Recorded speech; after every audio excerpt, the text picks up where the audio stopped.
Nous allons donc parler aujourd'hui du traitement proprioceptif et notamment dans le cadre des troubles des apprentissages.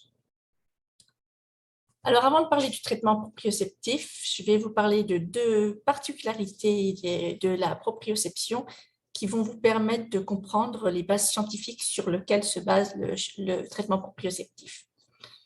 Donc, dans un premier temps, il faut savoir que la proprioception a une particularité, c'est celle de s'appuyer sur la plasticité cérébrale et notamment la plasticité sensorimotrice, c'est-à-dire la capacité qu'a le cerveau de créer de nouvelles connexions neuronales et de se réorganiser sous l'effet d'un entraînement sensorimoteur, c'est-à-dire qui met en jeu nos mouvements et nos sens.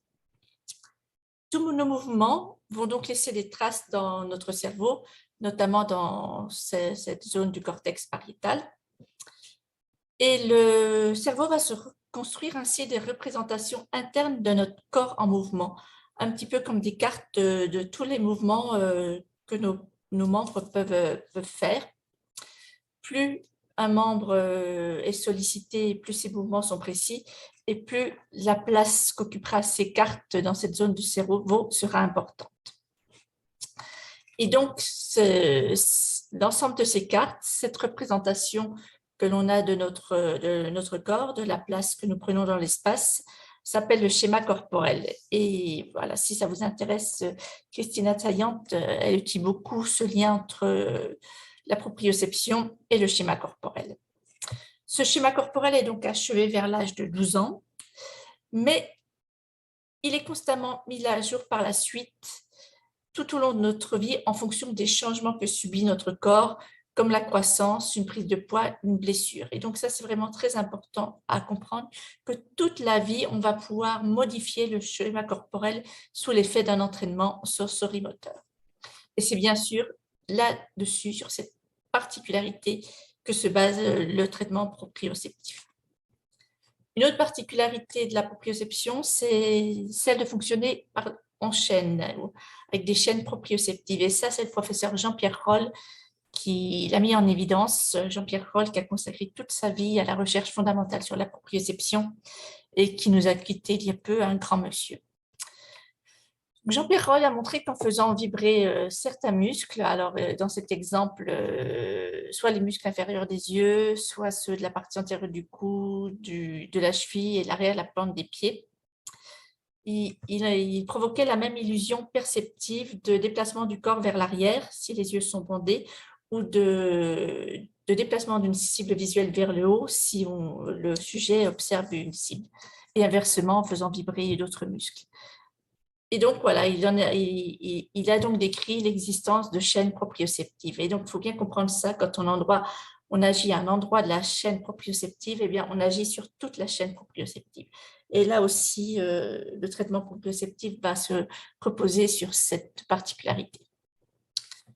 La proprioception, comme tous les sens, elle peut dysfonctionner et donner des informations erronées. Dans ce cas, l'enfant ou le sujet en général se tient de travers alors que son cerveau lui fait croire qu'il est droit, et il va y avoir des conflits sensoriels parce qu'il ne va plus y avoir de concordance entre les informations qui proviennent de la proprioception et celles des autres sens, et normalement du sens vestibulaire. En effet, on a un couple entre les muscles de notre nuque, les muscles verniers qui permettent à notre cerveau de connaître l'inclinaison de notre tête qui porte quand même plusieurs de nos sens.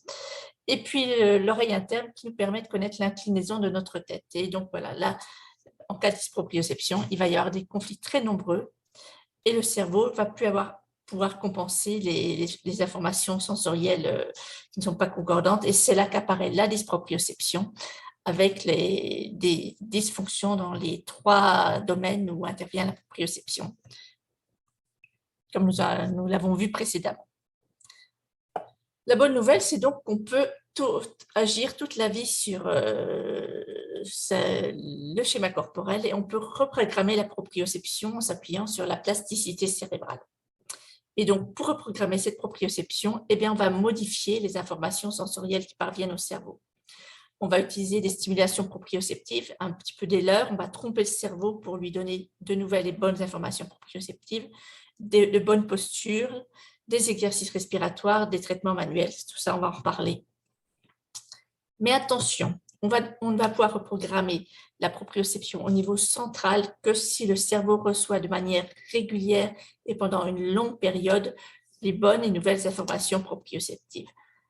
Il faut bien comprendre ça, c'est un petit peu comme un sillon que l'on creuse, plus il passe, plus il est profond, plus il est solide. Et donc, si un jour on suit le traitement et le lendemain on ne le suit pas, les connexions neuronales ne pourront pas se faire et être renforcées et on ne pourra pas reprogrammer la proprioception. Le traitement ne fonctionnera pas.